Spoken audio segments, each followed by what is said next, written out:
Hello, everybody. Chris Martinson here, and today we're going to be talking about finance and economics as part of Finance U. Remember, anything that you see in this video and all resources available at our websites or affiliated websites are not intended as or construed as financial advice. This is for educational purposes. Remember, if you have a financial decision, please consult a financial professional. We are not attorneys, we're not CPAs, we are not financial managers. As well, we do our best to be accurate, and everything we represent is as accurate as we know it to be. Now, let's turn to our program. Somebody out there. But your host with Paul Kiker of Kiker Wealth Management. Hey, Paul, how are you? Hi, Chris. I'm doing well. Good to see you today. Well, later on, we'll talk about the new cows that just showed up at our farm, but we're going to talk about finance stuff here today. Yes. So lots going on. The Fed flapped their gums today, which of course always means the stocks have to go up, but the Fed is working very hard to try and make sure that stocks never go down. That seems to be their job. That annoys me to no end because that's not their job, but they've taken it on as a surrogate third mandate, make sure stocks are always jawboned higher. And that, Paul, I'm getting lots and lots of signs now and from the edges that things aren't as robust as we've been told. We've been scolded that, you should be happy with the so-called Biden economy and how strong it is. But we have data now that maybe they've comprehensively and possibly corruptly overstated jobs. The strong jobs market is not as strong as advertised, that maybe they've been fibbing about a variety of things. Fibbing in the BLS has been a problem in every administration, but this is worse than anything I've seen so far. There's lying, and then there's this stuff that's been going on. It's pretty bad. It's off the reservation. So from your perspective, what are you detecting in your clients? Are people really feeling the pinch like they are in my neck of the woods? Because people are starting to squeal a little here. Oh yeah, today. So I did a little local TV show this morning. And I ran by the farm feed store on my way in, and good friend, family friend, I've known him for a long time, apologized to me before they gave me the total. And she said, "Paul, I am so sorry." And I said, "Is it that bad?" And she said, "Yeah." She said, "Prices are going up so fast." She said, "Everybody that comes in here is complaining. They're changing their behaviors. They're cutting out everything that they can." My son and I had a conversation last night. I got home, got out on the farm. It was a beautiful day. He called and he said, "Dad," and he's doing well. Like he literally just passed his general contractor's license. So in Georgia, he's 25. He's the youngest unlimited, general contractor license in the state of Georgia. They told him that after it was over. So I was proud for him. He said, "Dad, I'm doing good." He said, "But I feel like I can't get ahead. Like it's like everything is going up so quickly." And then he starts complaining about just how expensive the labor is in the construction process right now, how expensive electrical materials are, and they're ridiculously busy. But he's like, if we make a mistake on a bidding process, we're in trouble. And so that's the common theme that I'm hearing everywhere. And what's really interesting to me is, you started out talking about they're lying.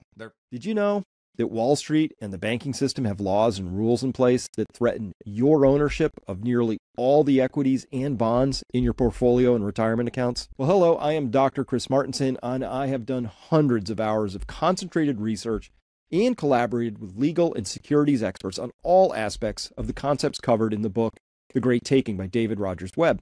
Together, we have identified 7 key strategies that you can leverage immediately to protect your wealth from these risks and regulatory takings. Join me and 6 industry experts, including David Rogers Webb, on June 15th at 11 o'clock Eastern for a digital webinar with live Q&A, where we will outline and explain all of these strategies and how you can leverage them to protect your wealth. Further, your ticket will allow you playback of the webinar once it's posted. They're fibbing on the numbers. In our kindness, we want to say they're fibbing on the numbers. But I had somebody that I know came up to me today, and they started paying attention. They made a comment about, how the government's just painting this rosy picture in their plastic face, not telling the truth. And I looked at him and I said, "So they're lying, right?" He said, "Absolutely. I know they're lying now." I said, "Do you believe that they know that you know that they're lying?" And he said, he thought about it for a minute. He said, "Yeah, you're right. I think they are, they don't even care anymore. Like we know they're lying. They know they're lying. and they're lying anyway. So, I just can't see it any other way in the data, but that's the common theme everywhere I'm going right now. And especially retirees are really feeling the pressure. Insurance cost, home insurance cost. I mean, in 26 years of working with people, I've never heard anybody really complain about their home insurance, unless they were already in trouble. But consistently complaining about it, car insurance, just across the board.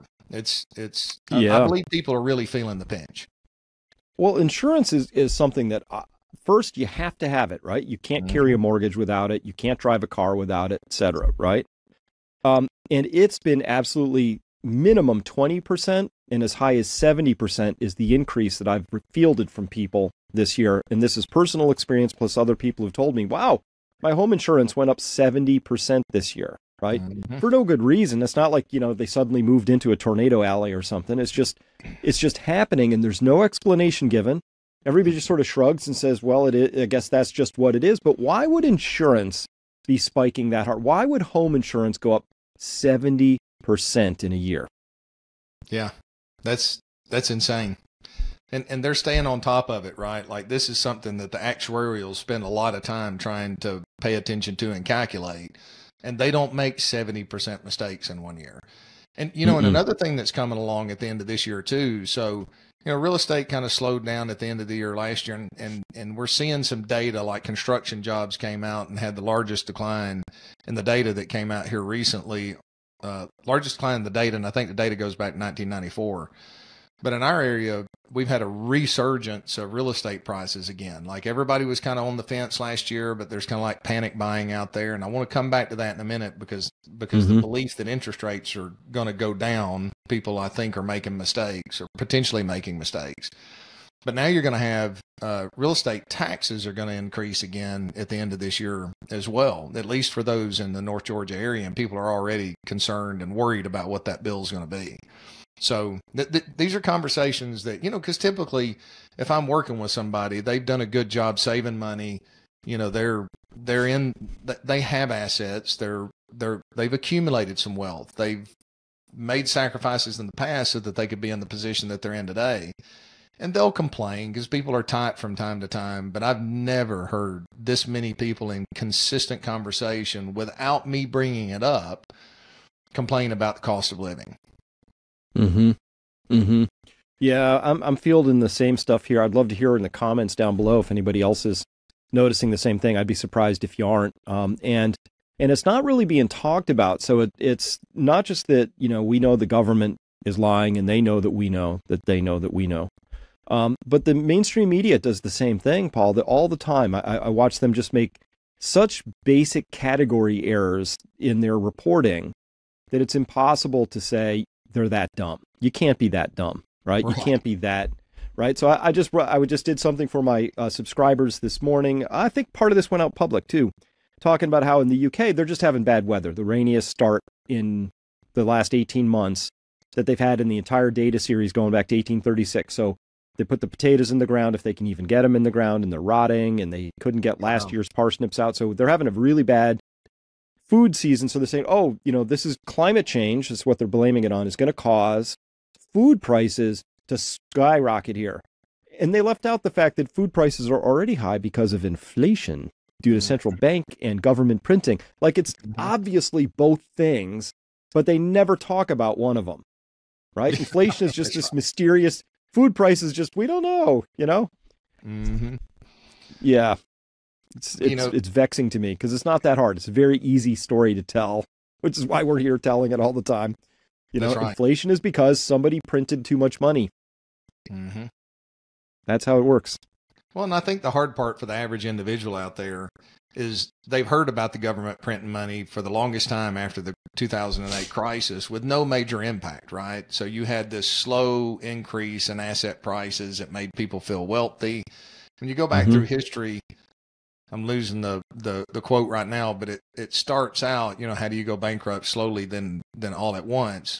That inflation starts out feeling good to begin with, and then all at once and suddenly it becomes an overwhelming force in society. So I don't think they were like, those of us that were warning about this leading to the situation that we're in now and potentially worse, we're like, oh yeah, whatever. So now we're getting here and they're starting to open their eyes and really have the courage to see the world with the truth and accept the truth and realize, hey, this is something that our government is doing, and it appears to be intentional for whatever reason. Now, speaking of those category errors related to this, you mentioned it already. I think people are making a mistake who think that interest rates are going to go down from here. Now, we all know that the Fed wants them to go down and they're just waiting for any sort of an excuse, and that if they'd had the right data, they would have made the, cuts already. They haven't been able to. We're already, we can see the first half of the year right through our windshield, and we're not going to have any cuts in the first half. And I don't think we're going to have any cuts in the second half because of what I'm seeing out there right now. The inflation is just not going away, and it's getting worse. And I don't think they can cut. I don't think they can do it, Paul, not in an election year. I know they want to badly. Yeah. Yeah. I mean, the announcement came out today that the quantitative tightening taper, statement is here because they're reducing their issuance, push. Because what they do is they tighten it by putting it into the market, raises interest rates, lower their balance sheet. They're reducing that by about $60 billion, if I remember correctly. Let me look at the number here. Yeah. So just to be clear, so quantitative tightening. No, 60 billion to 25 billion. Excuse me. Go ahead and you can. Right. It had been 60 billion a month, but just so everybody's following along. So the Federal Reserve has a balance sheet where they have treasuries and mortgage-backed securities. They're sitting on there. They're sitting there. They could do tightening by taking some of those off and selling them into the market and taking the cash back out. That would be real tightening. What they've been doing instead is soft tightening, where they've just been letting them roll off, meaning the bond comes due and it was going to get retired anyway. And so they just accept the cash for that. Yes, it technically pulls cash out of the market, but it's not the same as forcing a bond out and strip mining cash back out, right? Because that comes from some participant in the system. But when a treasury rolls off, that money comes from the U.S. Treasury Department, right? When a mortgage-backed security rolls off, that comes through the MBS system, right? So it's just different. So is that what they're doing? Are they just gonna reduce the amount of they're going to roll more of the bonds rather than let them roll off? That's it. They're just going to be sucking slightly less cash out from the U.S. Treasury and also from the MBS market system. It appears that right? Way. It appears that way. One of the commentators that I read, I didn't get to dig into the whole report, but essentially made the comment, says, yeah, the Fed is basically admitting to those who understand what's taking place behind the surface that interest rates are just too high. And from their perspective, but when you look at it from an inflationary standpoint, at this point, it doesn't seem to be slowing that down. And where I was going to go with the comment that you made, I was thinking about it for the past week or so, just been rolling around in my mind. It's like, okay, what's the perception in the market, and what is the market anticipating? What is it that we are all subconsciously anticipating that we may not necessarily believe? So, and I listen to individuals and having conversations. Real estate agents are saying, hey, go ahead and buy your house now because we have a structural shortage in housing. They lay all this data out there. So go ahead and buy the house now so that you get it. And then when the Federal Reserve slams rates back to zero again, you can just refinance at lower rates. Okay. So you've got people that are moving, and if they have the ability to borrow, and one thing that I explain a lot, especially to younger investors that come in, there are things that you can pay for that you cannot afford, right? So, people can, just because you can make that payment, unless you really take a look at your budget and you're running details, you can't afford to do that because it's going to dramatically impact your lifestyle. But people are taking this risk right now. So what if, and I don't know what's going to happen, but what if they don't cut interest rates? What if inflation is sticky enough because of the still supply chain disruptions, everything that's taking place, just money bubbling around the world? What if those rates don't go down? What's going to happen to those borrowers, or those potential foreclosures that are coming in the future? You look at the market's foaming at the mouth and ignoring all of the warning signs under the surface with the continued slowing of the economy, the slowing of the job market. Yes, it's slow, but it can accelerate really quickly. And the market's anticipating the Fed's going to come to the rescue.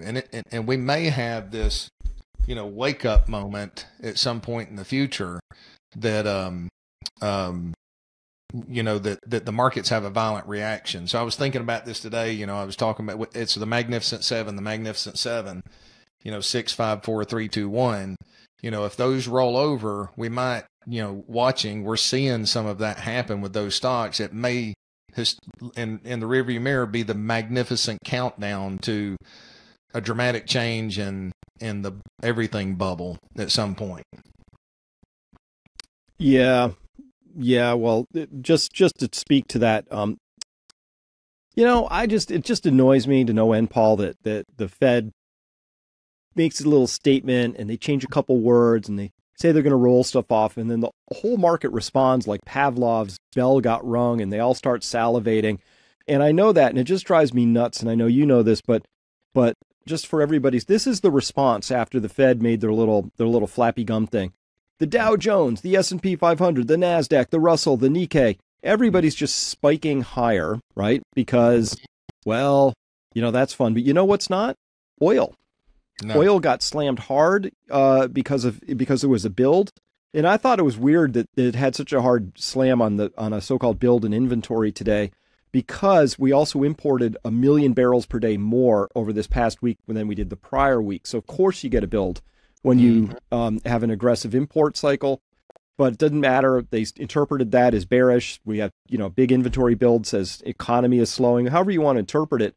But then it's not responding at all over here to that Fed Flappy Gum, happy days are here again. So this is what I don't like, is it feels too contrived to me, because what the Fed would want is they want oil down because that helps bring inflation down, which is in their interest. They want stocks up because that makes everybody happy, and they like that. And they want bonds to respond a certain way, and so this really feels stage managed to me, as stage managed as a Biden administration labor fib.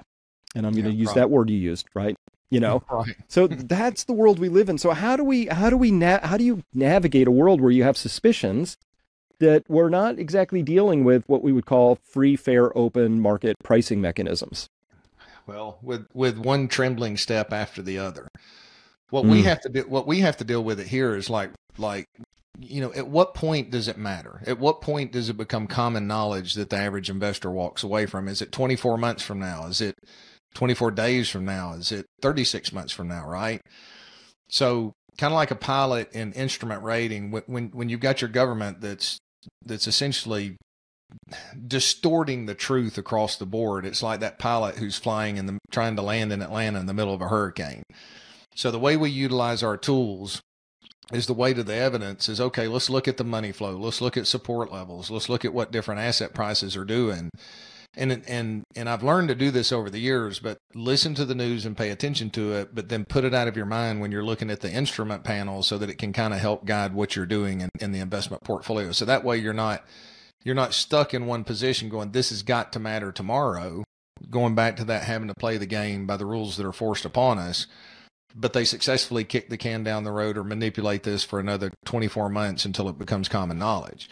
So that's the challenging part. And where we are right now, what's amazing to me is I actually marked on my chart, I made a comment on the investment committee today. I said, hey, the market, the S&P sold off, rallied, and broke this short-term trend line, which is a good indication, historically speaking, that the market's going to sell off. So I said, my comment was, I'll be highly surprised if the Fed doesn't do something to juice the markets today, because typically when you get a breakdown in those levels, they have some type of speaking event. They'll announce something. And, at first I looked at it and I thought, well, interest rates are the same. That surprised me. Maybe they're not. And then you hear about the change in the quantitative tapering and I'm like, that's it right there. That's it. And that seems to be the one thing that caused the market to start surging higher, because they're saying, hey, okay, they're closer to, flooding the system with liquidity again. And it may not necessarily be by lowering rates, but it may be by, back to quantitative easing again at some point in the future. Yeah. And goose the markets, they did. These are the brontosaurus formations here, but that's how it is. Every time the Fed opens its mouth and flaps its gums, we got a market spike. So it's that Pavlovian conditioning, ding, ding, ding, and off we go again. So I don't, whatever. It's the game. It's the game we have to play. But it makes it really hard to sort of figure out what's what. And here's the thing. So I did this for my subscribers recently too, is like, you know what bothers me is things that are unfair, right? I don't like unfair. And so just to tell you how deeply seated this is for me, when they came out with all their PPP loans, I took none of them, right? Because I didn't need them and it wasn't right. And why should I be getting a free handout from the government? Because anyway, so I didn't participate. And then, of course, I feel stupid because all the congressmen took them and everybody took them and hedge funds took them and all that. But it was the right decision for me because it wasn't right. You know, it wasn't right. I didn't need them, so I didn't take them. Right. And that felt right. Of course, I don't live in that culture. I live in a different one. But, you know, leaving that aside. But what bothers me is that they play their little shenanigans, Paul, all the time. And the producers get nothing out of this story. So corn price today is the same as it was in 2008 per bushel. Nominal, not inflation adjusted. I'm saying it's the same dollars per bushel in 2008. Imagine telling your school district, hey, we're going to roll your salaries back and freeze them at 2008. They'd scream bloody murder because, of course, they wouldn't be able to survive, right? So the producers get like nothing out of this. But they're doing that to oil right now. They're doing this to natural gas. Natural gas rigs are falling off like crazy because people can't drill at this $2 thing. And it's just, anyway, this just eventually comes back and gives us a lot of trouble. Copper, same story. Literally every single thing. And it's because if you show me the incentive, I'll show you the outcome. And how are you incentivized to expand production when you're getting the same price today that you did 10, 15, and in some cases almost 20 years ago? Yeah. Well, not only that, just the political environment behind. If they make too much money, then the politicians are going to try to have special taxes and clawbacks. And how in the world do you reinvest into an infrastructure heavy business when you've got political pressure against you, media pressure against you, you know, and then and a force that's in there. And then, you know, a lot of that, you think about these farmers, the big institutions have come in and buying up this farmland and using institutional money so they can compete at lower prices. And no wonder your family farm is going away, right? No wonder your family farm is not able to survive. Taxes are going up, property values are going up, you know, tractor costs have gone up substantially.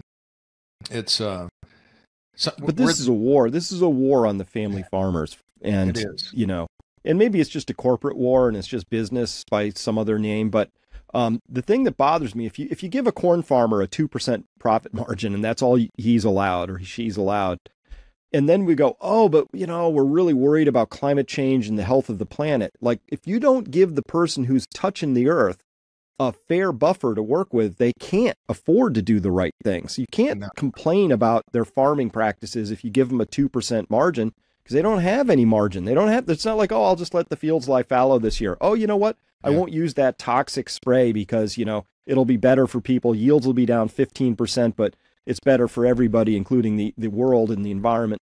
They can't do that. No. Right? No. So that's what I don't like. We got the hypocrisy of flapping our gums. Oh, we care about the world, you know, and then you let these systems run, which just crush the farmers. It's, well, it just doesn't make sense. And the frustrating thing is you know, I pay very close attention to what people say, and I also pay very close attention to what people don't say, especially if they know the rest of the data. And one of the things about this government is, you know, there's a lot that they're not saying. And there's a lot that they're saying that's a sliver of the truth, but it's a lie in the big picture with what they're not saying because they're not giving people the full truth, you know, and it seems to be a lot worse. What was it around 2013 that the Obama administration removed the bill or law, the rule that kept the government from using propaganda on the American people? I can't remember exactly when that was, somewhere around 2000, maybe it was 2012, 14, just the general area, but that's gone now. And, you know, and it's so easy to see some of the propaganda that's in the system right now, but the average person's either too busy trying to make ends meet, you know, stressed out about trying to keep up with the rent as it's increased or find a home. And, still what, 75% of the population, I can't remember because we talked about that a couple of weeks ago, that data, can't afford the median home price. And, and it's pretty simple. If the Fed would stop trying to artificially hold everything up, let the market settle back down to what's a normal historical valuation, that would peel that money out of the market. And yeah, there's going to be some players that are over leveraged that are going to pay a price for that. But, I would much rather do it in a controlled environment than an uncontrolled environment, because the one straw that breaks the camel's back, and that suddenly happens. And, and another thing I'm concerned about, you look at our national debt, it seems to have gone exponential at this point. So when you look at that as well, what's that going to do to your average retiree that has these bonds that are maturing in 2035 and 2040 and 2045, because that's all the only way that they could get higher yields. And if these rates stay higher for longer, then they're in trouble, because those bonds are going to go down in value and their income's not going to keep up. They can't sell them because they're going to have to sell them at a loss to somebody that's going to get the market yield at the time. There are so many things that are running at maximum efficiency without taking the time to service the engine. It sure seems like we're much closer to seizing up sooner rather than later. Well, we are. And so let's talk about the story right now. So we all know that we're on an unsustainable trajectory with respect to that debt. Even Jerome Powell has said as much, right? So this is open, common knowledge now to anybody who wants to read about it. Our debts are increasing, not just at the federal government, but as a nation, are increasing at a level that's a lot faster than the underlying economy. Okay, so that's just a math problem. So eventually you have to resolve the question, who's going to eat the losses? Mm-hmm. Paul, the normal answer to that is this inflation we're talking about, because it steals from the many to give to the few.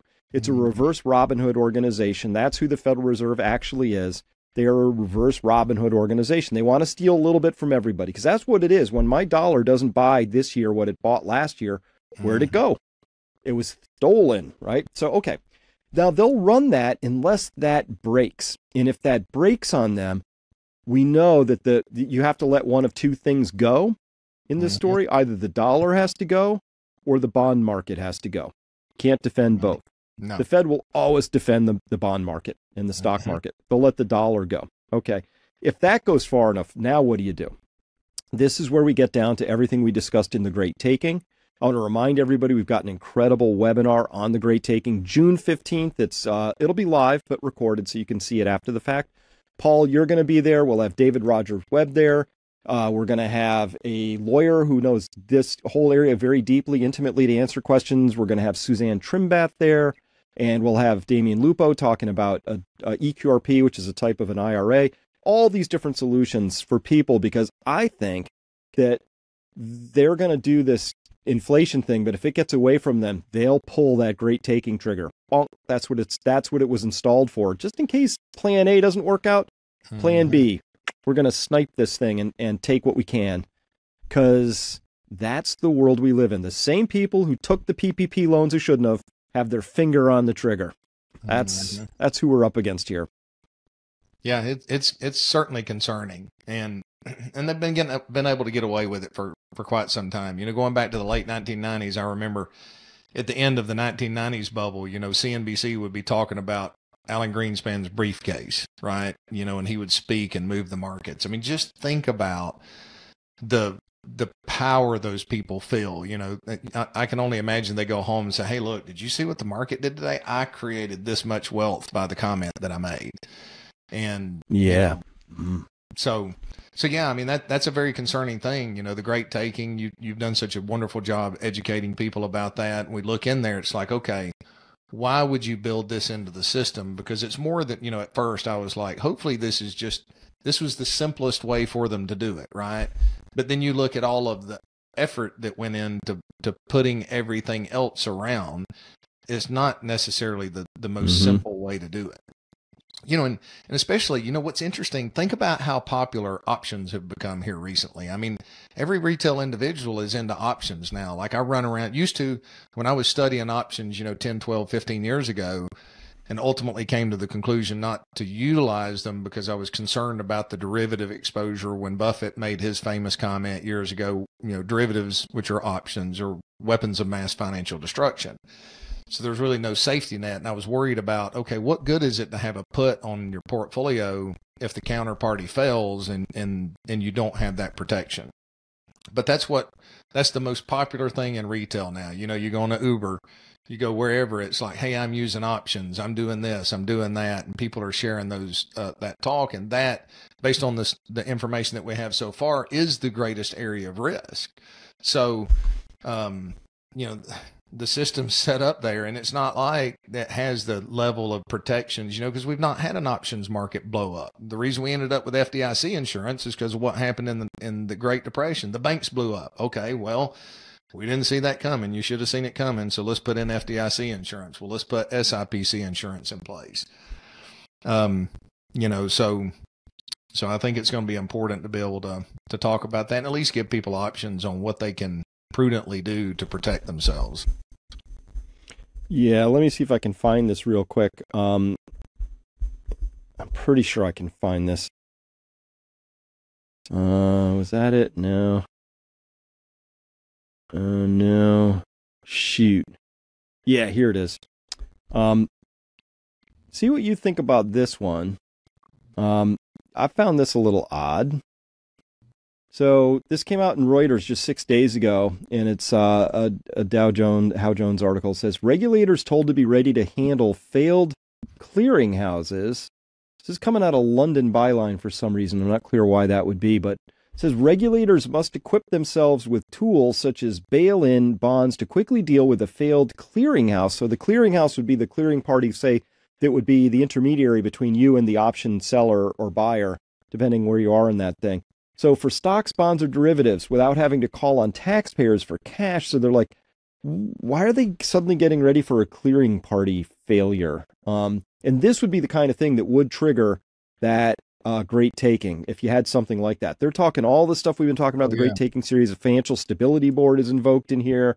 I was kind of surprised to read that come through, because as David Webb and also this lawyer, Jimmy Lovely, explained to me, it's not just that they're worried about, say, a failure of a node like that clearing party. It's that there's a whole settlement system, and the Fed now is the defender of that system. You can't have the system fail, and that's what they're really trying to protect. And so when you see things like them saying, oh, we've decided to taper QT, 9 times out of 10, if you dig deep enough, you will find that there was some creaking, popping, blowing up underneath, which said, oh, we got to stop that right now. Not because it was the right thing to do necessarily for you or me or full employment or inflation or the next generation. It's because part of the system was creaking and groaning, and they had to relieve the pressure on the system. So we have this massive system that nobody really understands, and it's just doing what it does, and it's vacuuming vast amounts of wealth from party A into party B's pockets. And according to this article, they're getting a little worried about things. Yeah. And I always think it's interesting when they start putting that out there, right? Like I always like to pay attention to the back page of the Wall Street Journal, because it starts in the back and works its way to the front. It's interesting that they put that out there. Well, not only that, Chris, the information's out there enough now, and I know other governments know this, but when we're this fiscally weak, economically weak, like, if the Fed's that desperate to keep the markets up, really think about it. If our economy can't handle a 50% decline in the stock market, okay, how resilient are we? Right? Because people should have savings. They should be able to survive an interim period. If we're levered to that deep, I mean, don't get me wrong, that's very painful for people who are too aggressively invested or don't have a risk management associated with it. But that's not something that's uncommon throughout history. So if our system is running that tight, and it's that weak under the surface that we can't handle it, then what's there to stop an international government finding that weak link inside of there and triggering a domino on the other side, right? Because if you can utilize options and other tools like that to suppress certain prices or start gamma squeezes, then you should theoretically be able to start a gamma squeeze, which is a technical option, but trigger in the market that could cause a series of events to start unraveling. Now, I don't know that we're there, but those are things that I think about when there's this much desperation behind the systems to keep the market up. Yeah. I mean, they sure have been desperate though, right? I mean, it's just like constant interventions and like you and I, like as betting men who've been watching the markets, had a big down day yesterday, but you and I both knew that the chance of that following through today, that wasn't even money odds. There was a good chance that things are going up and going up strong today because of something, right? That's right. And that's just, yeah.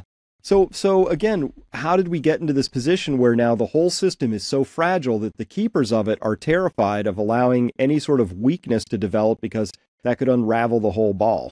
Mm-hmm. Okay, fine. But I think you and I and everybody listening to this need to be cognizant of that fact. The fact that they put that much effort into making sure that no weakness can be displayed tells me how weak the system actually is and says, well, we better be prepared for that, right? That's right. Just got to be ready for it. And hey, and here's the thing. What concerns me the most is they can say, well, we warned you about it. We put an article out that said that this is a problem. Why didn't you pay attention to that and do something about it? Right? That's what worries me when this starts working its way into the back page and regulators are all of a sudden talking about something like this. Mm-hmm. And, why is it they're talking about it now? It could be that they want to start putting this information out there and it may be another 24 months before it unfolds, or maybe they think it's, around the corner. My concern is there seems to be so much effort being put into trying to prop everything up into the election. The question is what happens on the other side of that? And can they continue? Neither candidate is fiscally responsible. So what's going to happen? Is this a game of chicken where, hey, if I lose, we're handing you an engine that's about to seize up and we're hoping that you're going to get blamed for it? Or if I win, hey, we're still in control for another 4 years, so we'll deal with the aftermath on the other side of that. I don't know if that's the case, but I've just been thinking about that lately because we are seeing some deterioration under the surface, and we're seeing this intervention, obviously, with inflation continuing to stay sticky. They can't just slam rates to zero because you're going to have asset prices explode, higher, and this inflation get out of control. So, they seem to have finally painted themselves into a corner where there's no easy way to get out. There is no easy way out. Well, maybe there is. Don't you have a cartoon to that effect about Japan? For those out there watching, when I show this, I knew Chris would like this. I saw that. So can you see that, Chris?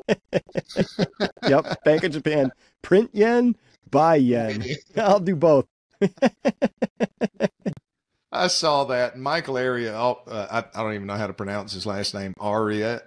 He puts out some wonderful data, and I've followed him for years. And I saw that this morning, and I just started laughing. So that is a good point. That is a good point.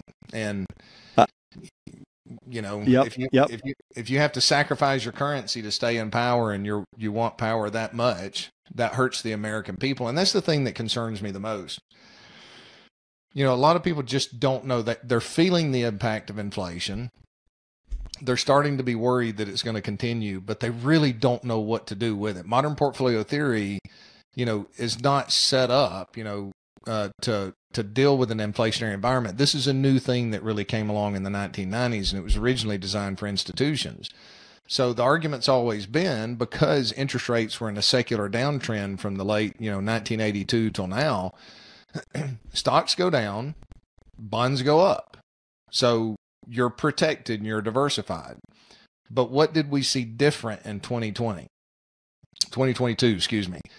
Stocks went down 20%, bonds went down 20%. That's a highly likely outcome if inflation accelerates again. Let's say we had a birth pain of inflation. That was our warning. That was our birth pain in 2022. That birth pain subsides just a little bit. And if it comes back again, then you're going to see the bond market in trouble, and then you're going to see stocks in trouble too. And then you're going to see commodities start to take off more than likely. And then that further exacerbates the inflationary pressures that are underneath there. And now you've got, companies like Starbucks where they've missed sales relatively dramatically, right? And I know a lot of people that's their treat for the day is to go to Starbucks. And when you start to see the consumer cut back in those areas, and you talked about McDonald's earlier, I don't know if we did that here before, but McDonald's, missing their sales, you're starting to see that behavior change. And then that, inflationary pressures come into corporate, profits are squeezed. And that's why when you had that big decline in 1973, the market went from, general price to earnings ratio of 20 at that time back to undervalued at 10 by the time that decline was over.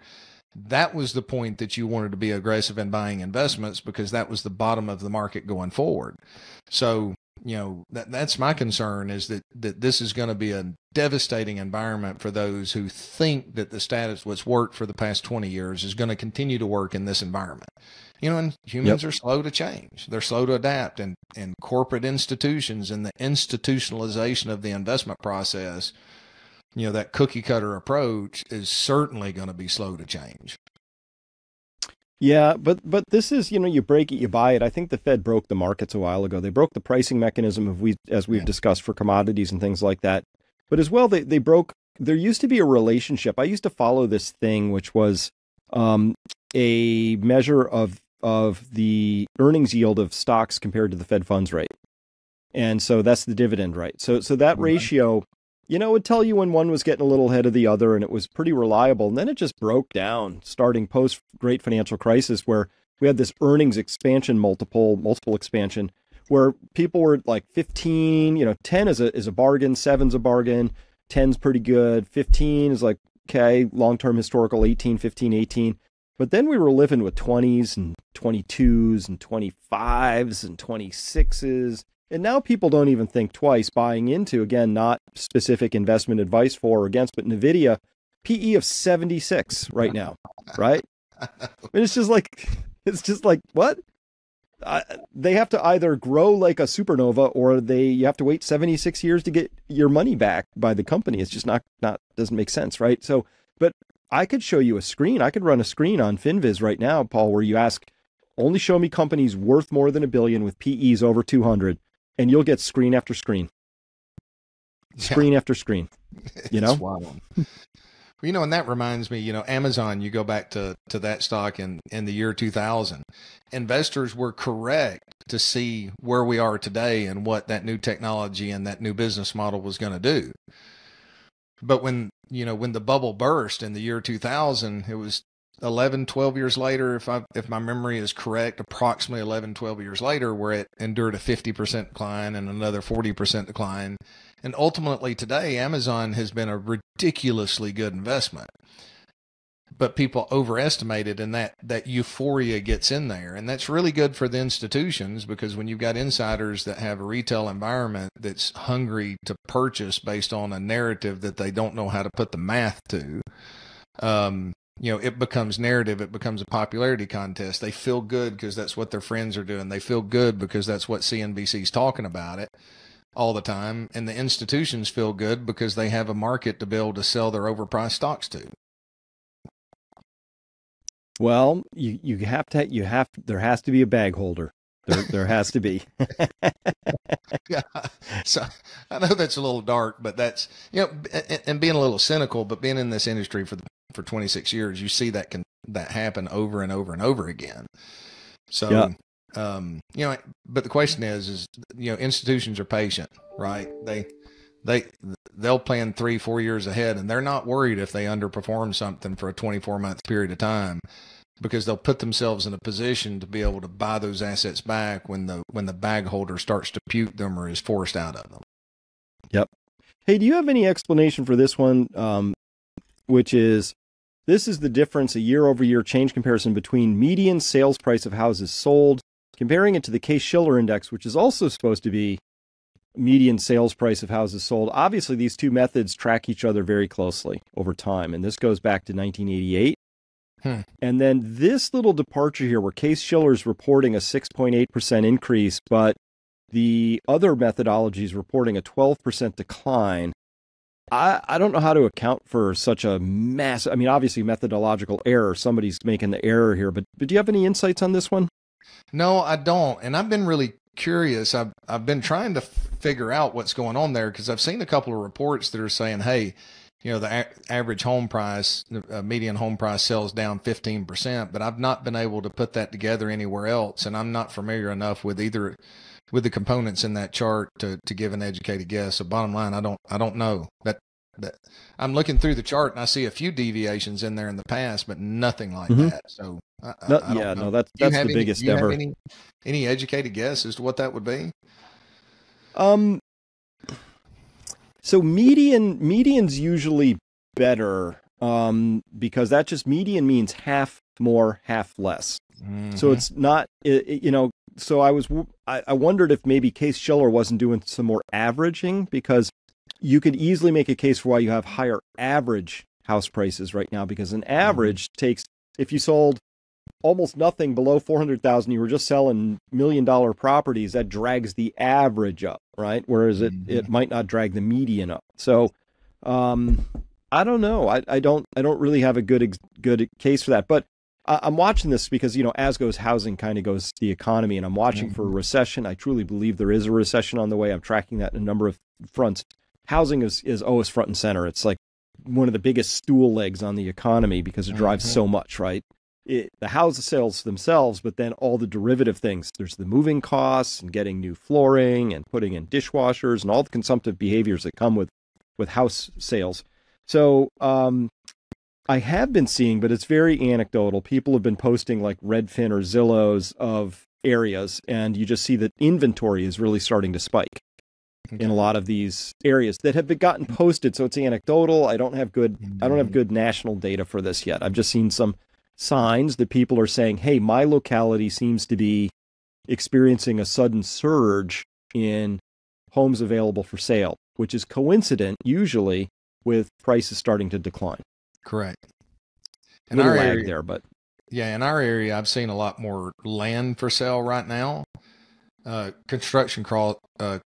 construction costs have just accelerated dramatically, but yeah, $1 million plus homes are back to full offer and a little bit over from the reports that I'm hearing here recently. But that's not necessarily the case for the few homes that are under the $500,000 price range. Those are not moving as fast from what I'm hearing. So, it's an interesting market.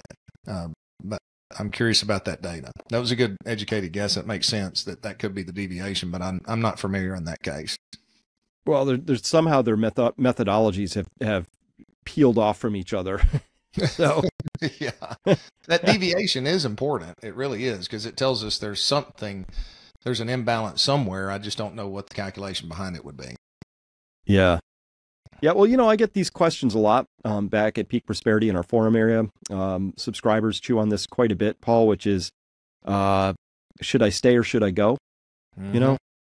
And, as the grass always seems a little greener. People are generally, I would say unhappy with where they currently live for all sorts of reasons. But it comes down to the number one thing, which is there aren't enough people around me who think my way for me to feel like comfortable, right? Mm-hmm. And I haven't found yet that there's a hot spot where you can go to, like, oh yeah, go to Paraguay. That's where all the cool people are hanging out with the Mormons and the Mennonites, It's all happy down there. That's true. I haven't seen it. So, but it's just interesting because a big part of that is just thinking that somehow there's going to be a different result somewhere else. I don't think that's the case. I think, yeah, local mileage can vary somewhat. I certainly wouldn't want to be in an inner city area. I wouldn't want to be in Oakland. I wouldn't want to be in New Orleans for what I see coming next. That's not my cup of tea. No. I wouldn't choose to tough that out, but other people would. But I don't know. I don't really see a huge advantage at this stage, because I can't predict anymore. Right. Well, when you've got the government that's obvious that's manipulating the data for their own benefit, and they're supported in that by the basic media structure that's behind them, it's really hard to determine the truth. And that, finding the truth behind the data right now is the most valuable thing that we can discover. but it is a dark room when you're trying to find the truth right now, and it makes it nearly impossible to make really educated guesses. The only thing we can fall back on is the few things that we can track that, at least at this point, are not as manipulated as heavily as other things are. Best horse at the glue factory kind of thing. Yeah. But, you know, that reminds me where you go back to that. I can't remember all the details, but you shared it not too long ago where corporate earnings, is it corporate earnings, if I remember correctly? Because this just came to mind and I'm trying to pull all that data up, but could be a matter of national security where they could basically lie for national security, right? So, you know, and they don't give us a definition of what that could be. Well, you know, is that to keep the markets looking good as long as possible so that we can stay in power? I don't know. But 2 + 2 does, you know, maybe the education, our math, the math education in our system so bad that everybody thinks that 2 + 2 = 5, 6, 7, 8, or 9, but not 4. Things just don't add up, you know, when you really dig into the data. Yeah. That's why I was asked in an interview earlier today, somebody said, make it simple. And I said, oh, that's easy. Bird in the hand is worth 2 in the bush, right? Yeah. Right. You either own it or you don't. Ownership is control is 10/10 of the law, right? Mm-hmm. When you get down to this. And so I do think that, you know, at times like this, Paul, where I can't analyze, I don't trust the data, I know they're lying, they know I know they're lying, and all of that, I get very defensive in those modes, right? Because I don't know what else to do. If you don't know where the risks lie, it's very hard to make an intelligent response to that. You know, so that's anyway, that's just how I've been built. I'll tell you something interesting that I've observed here recently that comes to mind, and I believe this is very important. Now, when I share this, it's not a recommendation to those out there. It's an observation. Obviously, it's an asset class that I like. I own gold, so full disclosure and everything that's in there. But you know, from my point of view and looking at the instruments, you know, and I can go back and show this. We've talked about it before, but the breakout above resistance in gold, that was massive. Not only the breakout is a big deal, but the fact that we carried further than 3% above, and we carried for several weeks with that acceleration. So, you know, imagine you're standing in a pool and you've got a beach ball held around your waist, and you're playing a game that you want to keep that beach ball down there as long as you possibly can. Let's assume this level of the pool's accelerating quickly, and it gets all the way up to your nose, and, you know, you're trying to win the game, right? And all of a sudden you can't breathe anymore, so something has to give. You're either going to drown or you're going to let go of the ball, the beach ball. And when that thing, you know, comes out of your hand, you're artificially holding it down, it rises dramatically and bounces above that level and sets a new equilibrium, and, you know, you survive and win the game. Hopefully that's the case. But that's, from my perspective, that's what gold did when it broke out of that massive resistance level. Now, we haven't come back and tested that breakout level yet, but it's interesting because I've got some family and some friends, and, you know, that they've been buyers of gold in the past. But I called one of them here recently, and I don't think he'd care if I said who it was, but I called him and I was like, okay, I'm not going to say it anyway, but I said, so what do you think about the gold breakout? It's like, man, that's just way too high. I'm glad it's higher, but there's no way we're going to buy any more right now. And I start laughing. I'm like, you know, now I don't know what's going to happen, but I can tell you this, in my personal opinion, if it pulls back, you know, that's a good opportunity because we have enough information right now. And I go to explain everything has been stacked against gold in this situation. So something's changed. We don't know what that is. That's one of the things I like about price action in the market. That price action tells us, you know, really shouldn't have happened with the backdrop. So that tells us that something has changed behind the scenes. And I believe that means the path of least resistance for that price is higher. But again, like so many of these things that break out, even the investors who like it are frozen at this point. It's like, gosh, it's been this high. We've had our, you know, we've had hope in the past, right? But we didn't have this massive breakout above resistance. We had a breakout of minor resistance, and people would get excited about buying it because it was below those all-time highs. It gets really hard to buy something when it breaks out above all-time highs. And I've learned over the years to not hesitate, right? I don't know what it's going to do in the next 3, 4, 5, 6 months.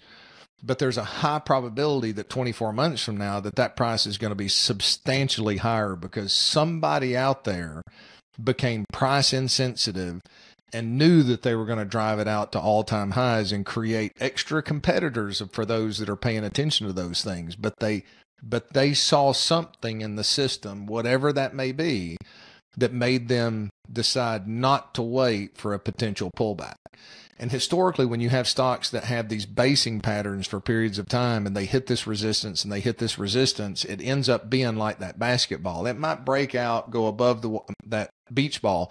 It might break out, go above the water and settle back down, but you've established a higher level of equilibrium where it can go up over time.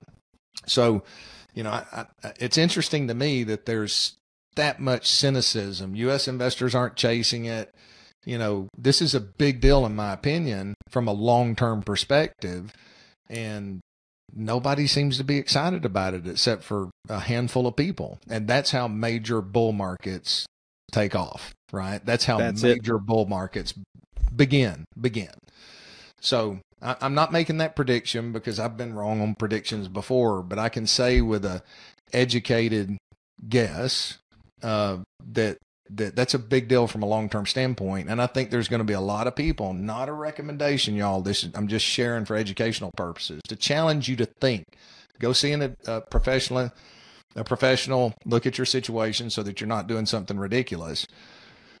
But I think in the future, people are going to look back and go, I wish I hadn't hesitated then. Just because it was at all-time highs doesn't mean, how many people are chasing NVIDIA at the top now because they ignored it when it broke out of was at all-time highs before.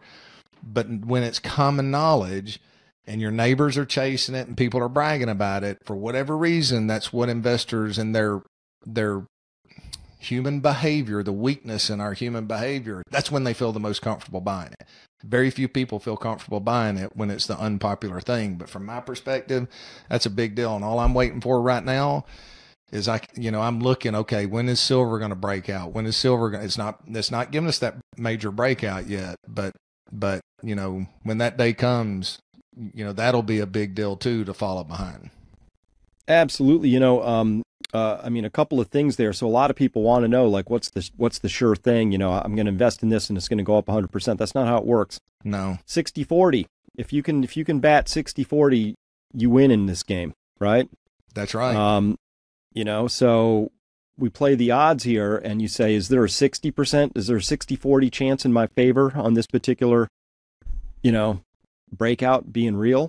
I think so, because it was November. I remember this explicitly because I chat with a lot of gold people on Twitter, X, and somebody said, "Oh, look, this is going to be our first weekly close over 2,000," and I said, "Someday, it'll be our last weekly close." Good statement, Chris. You're right. Right? Yeah. And we won't see that, and we haven't seen it since then, actually. So that was true, but and then someday it'll be a weekly close over 2,500, and then 3,000, off we go, and things like that. Mm-hmm. But what I like about gold as well at this point, again, not investment advice, but there were so many breakdowns. Paul, I watched that market like a hawk, and I'm very familiar with things. I can tell you that the correlation between the price of gold and the inverse of positive real rates has been just like the rule. Like if you wanted to know where's gold, all you had to understand was where are positive real rates and the inverse of that. So as positive real rates are falling, gold is climbing, vice versa. Right? But you chart them together on an inverse scale, and they're just, and then about 2022, they did this. They just broke decades of a relationship. So I can't tell you exactly what, but I can tell you that several decade old relationship broke. Mm-hmm. Right? And that's what was that all about? That's something that was said. Well, not said. I mean, I was trying to come up with a brilliant analogy there, and it ended up failing completely. So that's something that's very important, right? That's very important to pay attention to, that those relationships are broken, because that means something in the market has changed. Behavior has changed, and those institutions are ones that are looking long term. They're patient. They don't care about they don't care about what their neighbors are doing. They're paying attention to where the ball's going, not where it is today. And that's our job as to advise investors, is to help them take that hard path, be disciplined, be patient, do the research, know why you're owning something, understand the strengths and weaknesses of your strategy. That's what I spend a lot of time trying to talk to people. This is what it can do. This is what it can't do. So that you have the fortitude to walk that journey. Because if you're going to where the ball is going to be, you're taking the path less traveled, and the herd joins you at some point in the future. But that's not an easy path, right? That's a path that takes discipline in a society that so hungers for instant gratification and is so affirmed by instant gratification. Because in our society today, if you get people who get instant gratification feel really smart, right? But it's those who end up in the right place who look smart in the end because they end up being wise. It's not just smart, it's wise, who are taking that path less traveled and maneuvering to where the ball's going to be. And they don't get it every time. Like you said, 60% of the time right. And the way we look at it in the risk management process, let your winners run. And if you have something that the information changes, cut your losses quickly and move on somewhere else. And that's a hard thing for people to do sometimes. But that you stack your winners a lot higher when you let your winners run, and you're cutting your losses real quick. So overall, if you're batting 60-40, I'm not saying this is the statistic, but as an example, if 60% of your decisions are 20% winners and 40% of your losers are 5% losers, well, then you're having some pretty good returns there. Now, that's an extreme example for those listening out there. I'm not saying what that is. I just picked numbers off the top of my head. But for teaching purposes, that's why it's important to cut your losses and move on. Those are sunk costs. When the information changes, if you're down a little bit, move on, because there's something else that's better out there. Well, I agree. And I'm a contrarian investor, so I have an easy time doing the opposite of other folks. So when I'm down at my local coffee shop and people are suddenly start talking all about gold, I'm probably cashing out, right? But we are so many, nobody's talking about it. Nobody, like, it's not, they wouldn't even, I could put a gold coin on the counter and be safe. Like, nobody would even know what's happening, right?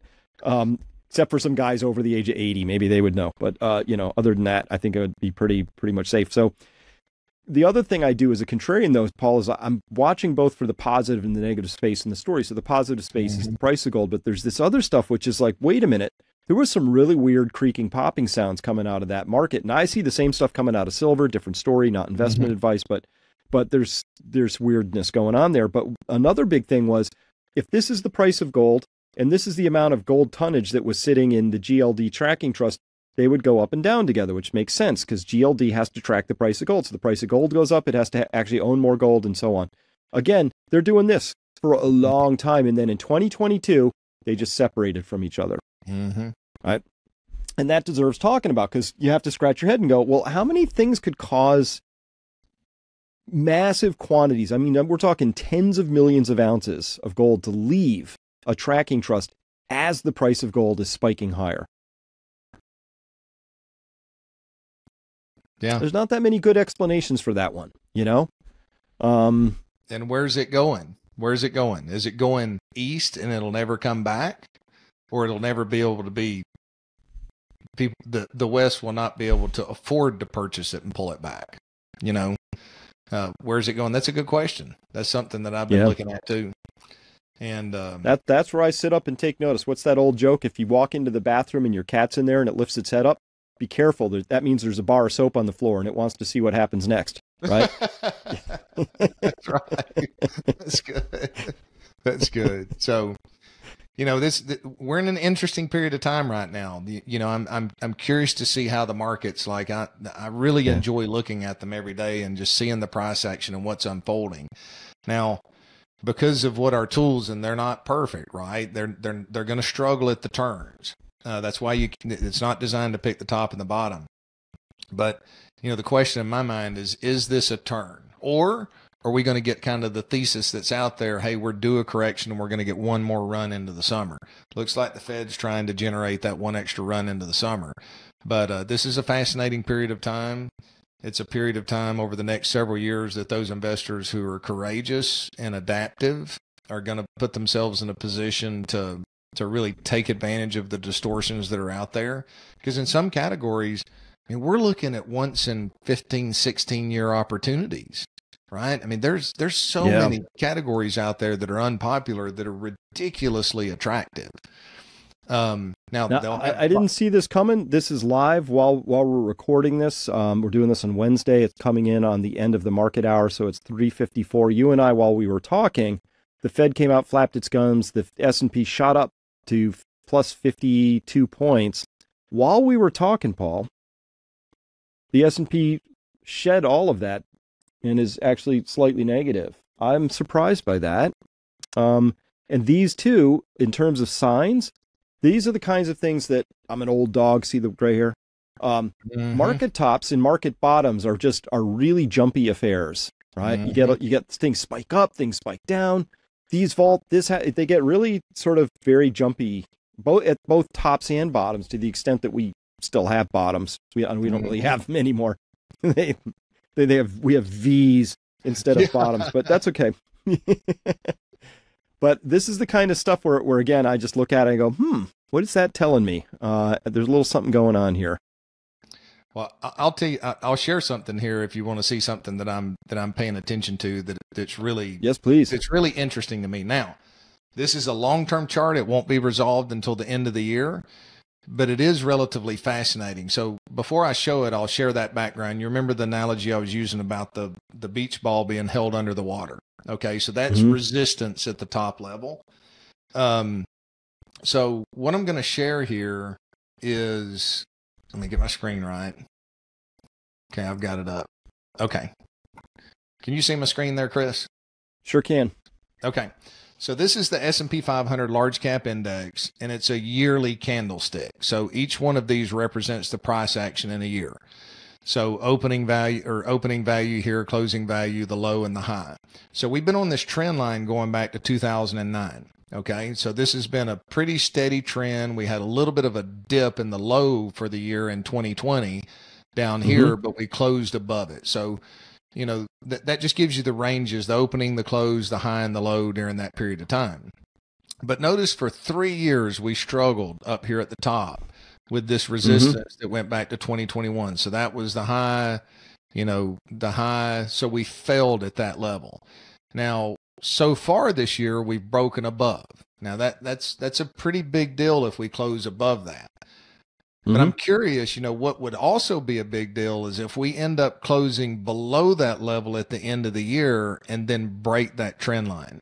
To me, that's going to be the sign that this run is over and that things are going to be, the major path of downside, major path of least resistance is going to be the downside. Now, you're 5,000 on the S&P, you've got to get all the way down to 4,200 before you actually break that. Now, that's a lot of pain. So we wouldn't necessarily, wait that long before we made some indication, but I would certainly, be in a position to allocate if we were to hold that and go higher.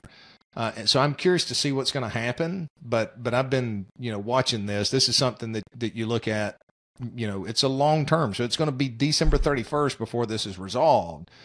But, in paying attention to some of the things that are taking place, that's a longer term chart that I'm looking at. Your intermediate term charts, which are your 3 month and your 6 month, all of those are showing critical points, right?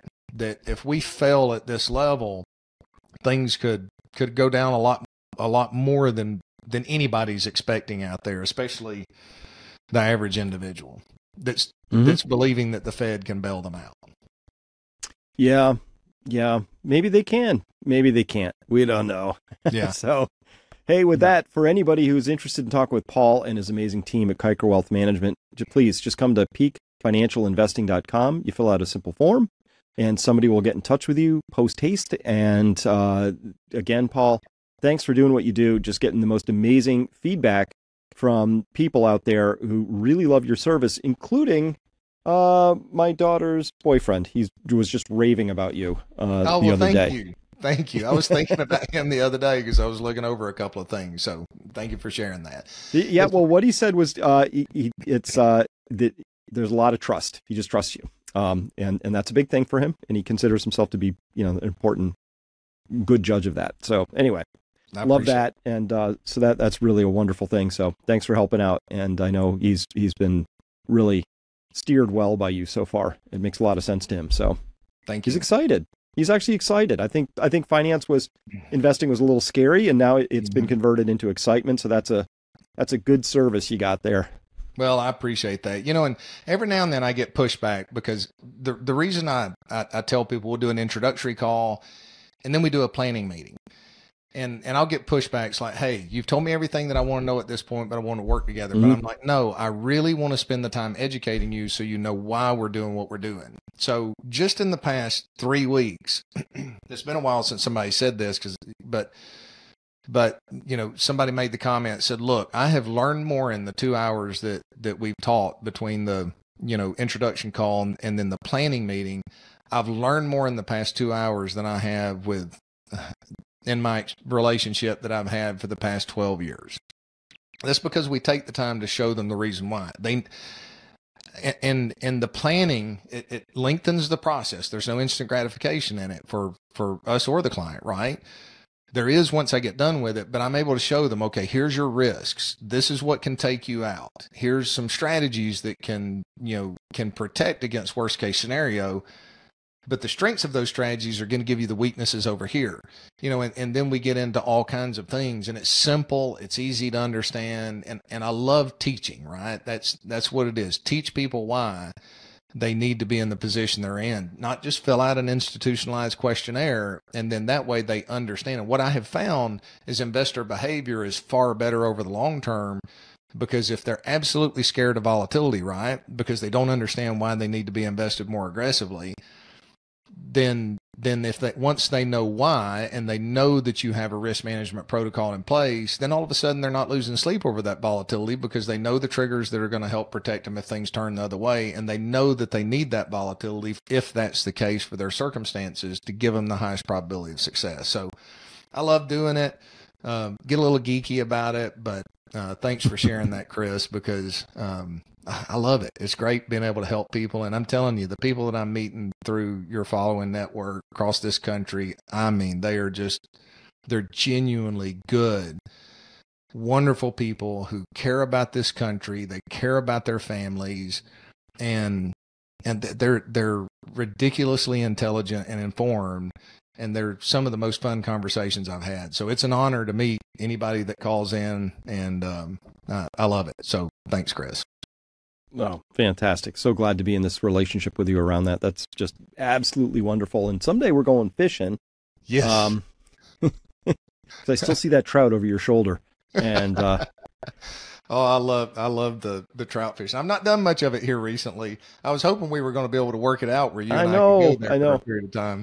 So maybe this fall, if we can work it out around November, that's a prime time up here in North Georgia. And some of the biggest fish that I have landed have been in that November window, just monster brown trout. I'm not going to give our secret. Hello, Chris Martenson. I'm the CEO of Peak Prosperity and also Peak Financial Investing. And after watching that, you're probably wondering, well, what do I do with my money? Look, you both deserve and need somebody who can talk to you about what's really going on in this world, understand the situation as it is, not be steering you towards certain things that don't make sense for you, or just keep you in a game that's already ended. Look, if you want to talk to somebody about the petrodollar declining, or what is happening with gold, or which sectors are actually the best ones to be in, given what the Federal Reserve is up to, or the federal government, you deserve to talk to somebody who can answer those and has a few gray hairs and has been there through some of the economic cycles, because, hey, we're in another economic cycle, so it's good to have that experience. Fortunately, at Peak Financial Investing, what we do is we go out and we scour and we look for the very best firms out there who satisfy one thing above all else. They've got great experience coupled to great customer service. So if you want to come by peakfinancialinvesting.com, there's a very simple form you can fill out, just a few fields. You hit send. What happens is an email gets triggered out. It goes to an endorsed firm of ours. You will get an email back. You can then set up a phone call for a 30 to 45 minute free, no obligation, no pressure call to find out if this firm is a good fit for you, and to find out if you're a good fit for the firm. It has to go both ways. And if all that matches up, this will be one of the best things that could happen to you this year. So please come by peakfinancialinvesting.com. Very simple process. We would love to help you if we can. Thanks very much.